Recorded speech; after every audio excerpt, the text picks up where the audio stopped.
Hello students, तो आज हम देखेंगे factors affecting resistance of the conductor. तो factors affecting resistance of the conductor चार चीजों पे है। तो resistance, nature of the conductor, length of the conductor, thickness of the conductor और टेम्परेचर ऑफ द कंडक्टर पर डिपेंडेंट है।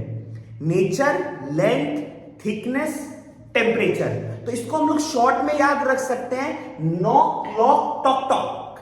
Knock lock talk talk. Nature of the conductor, length of the conductor, thickness of the conductor और temperature of the conductor. हमें पता है कि resistance क्या है, obstruction offer to the flow of current. तो वो कैसे ये चारों चीज उसको इंपैक्ट करती है वो देखते हैं। सबसे पहले nature of the conductor, knock. तो नेचर ऑफ द कंडक्टर क्या हो गया, अगर हमारा कंडक्टर मेटल का है तो मेटल में हमें पता है करंट बहुत तेजी से दौड़ता है, तो उसका रेजिस्टेंस क्या होगा, उसका ऑब्स्ट्रक्शन क्या होगा, कम। तो मेटल्स में रेजिस्टेंस कम होता है। नॉन मेटल में करंट कम तेजी से दौड़ता है, तो इसका मतलब ऑब्स्ट्रक्शन क्या हुआ, ज्यादा। इसका मतलब रेजिस्टेंस नॉन मेटल्स में ज्यादा होता है। तो ये हो गया हमारा nature of the conductor. Metals में रेजिस्टेंस कम है, नॉन मेटल्स में रेजिस्टेंस ज्यादा है। सेकेंड आता है length of the conductor. Resistance is directly proportional to the length of the conductor. जितना ज्यादा लंबा होगा मेरा कंडक्टर, उतना ज्यादा करंट को फ्लो करते समय रुकावट आएगा, उतना ज्यादा रेजिस्टेंस होगा।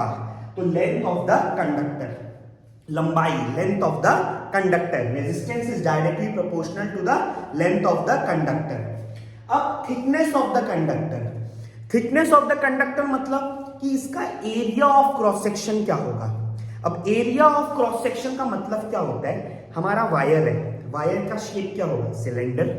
तो वायर जो सिलेंडर शेप का है, इसका जो बेसिक यूनिट है, ये क्या है, वायर है।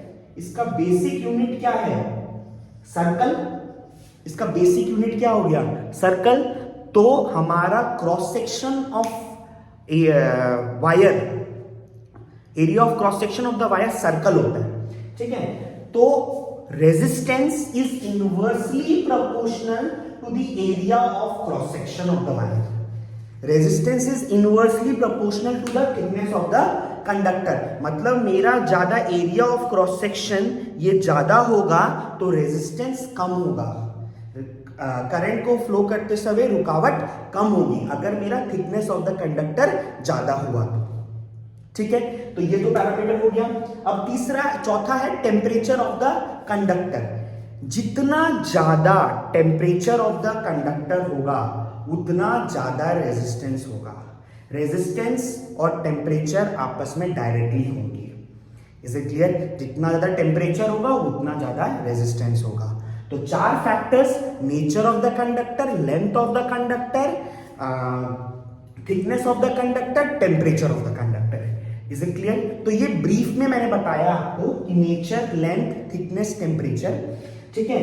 तो इसको अगर हम लोग डेप्थ में जाएंगे तो इसका और एक्सप्लेनेशन है आगे कि किस प्रकार से वो टेम्परेचर पे डिपेंडेंट होता है, क्या एक्सप्रेशंस आते हैं। लेकिन अभी हम लोग करंट इलेक्ट्रिसिटी कर रहे हैं अप टू 10 स्टैंडर्ड।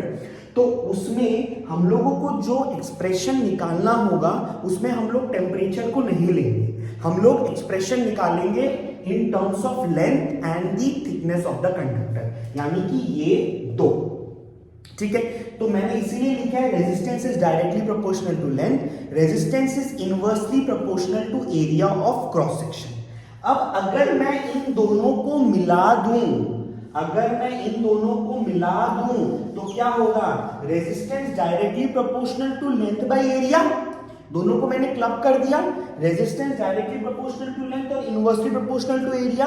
अब फिजिक्स का क्या स्वभाव है, जब भी प्रोपोर्शनैलिटी साइन हटता है तो एक कांस्टेंट आता है, उस कांस्टेंट को हम लोग क्या बोलते हैं, यहाँ पे रेजिस्टिविटी। तो resistance equals to resistivity length by area. Resistance क्या हो गया, रेजिस्टिविटी लेंथ बाय एरिया। अब यहां पे एक नया पैरामीटर आ रहा है, रेजिस्टिविटी। तो ये क्या होता है कि हर मटेरियल का एक रेजिस्टिविटी फिक्स्ड होता है। कॉपर का, एल्यूमिनियम का, वायर का, हम लोग कोई भी बोलते हैं तो रेजिस्टिविटी फिक्स्ड है। मतलब क्या है, कोई भी वायर का अगर हम लोग रेजिस्टिविटी की बात कर रहे हैं तो वो रेजिस्टेंस की बात कर रहे हैं, लेकिन लेंथ और एरिया को यूनिट लेते हैं। अगर मैं लेंथ को 1 यूनिट लूं, एरिया को 1 यूनिट स्क्वायर लूं, तो मेरा जो रेजिस्टेंस आएगा वो ही रेजिस्टिविटी होता है। तो इसमें ये कांस्टेंट हमें मिला रेजिस्टिविटी। तो resistance equals to resistivity length by area. तो इससे रेजिस्टिविटी क्या निकलेगी, resistance into area by length, resistance into area by length. अब रेजिस्टेंस का यूनिट क्या होता है, ओम, एरिया का यूनिट क्या होता है, मीटर स्क्वायर, लेंथ का यूनिट क्या होता है, मीटर, तो कट गया, तो रेजिस्टिविटी का यूनिट आया ओम मीटर। रेजिस्टिविटी का यूनिट क्या है, ओम मीटर।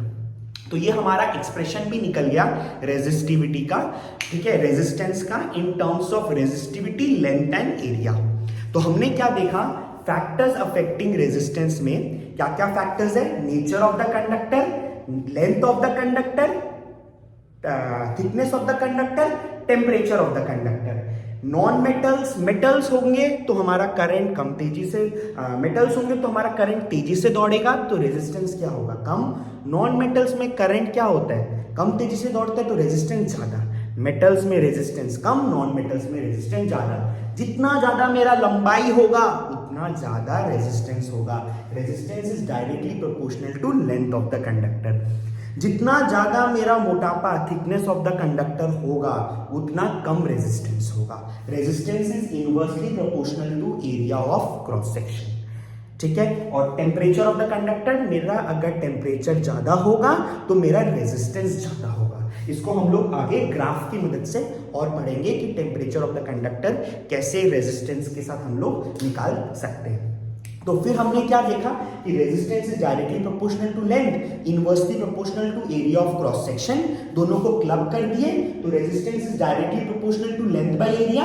प्रोपोर्शनैलिटी साइन को हमने हटाया, इक्वल्स टू और कांस्टेंट आया। फिजिक्स में ये रूल ही है, अभी तक ये एक्सप्रेशन बना नहीं, प्रोपोर्शनैलिटी साइन हटेगा हमारा, इक्वल्स टू और कांस्टेंट आएगा। इक्वल्स टू आया, कांस्टेंट आया, रेजिस्टिविटी। तो resistance equals to resistivity length by area.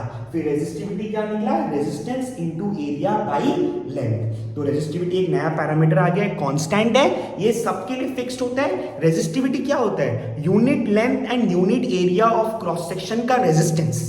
Unit length और यूनिट एरिया, अगर हम लोग दोनों को यूनिट पैरामीटर्स ले तो उसका जो रेजिस्टेंस का वैल्यू आएगा वो हमारा रेजिस्टिविटी हो गया। ये कांस्टेंट है, तो हम लोग का अगर पूछे कि फैक्टर्स अफेक्टिंग रेजिस्टिविटी, तो लेंथ और एरिया पे रेजिस्टिविटी डिपेंडेंट नहीं होगा। रेजिस्टेंस लेंथ और एरिया पे डिपेंडेंट होता है लेकिन रेजिस्टिविटी नहीं होगा। आगे वाले वीडियोस में मैं अलग से बना दूंगा कि फैक्टर्स अफेक्टिंग रेजिस्टिविटी, लेकिन अभी के लिए हमने देखा फैक्टर्स अफेक्टिंग रेजिस्टेंस। सिंपल भाषा में knock lock talk talk, exam में लिख मत देना नॉक लॉक टॉक टॉक, पूरा लिखना nature of the conductor, length of the conductor, thickness of the conductor and temperature of the conductor. Thank you.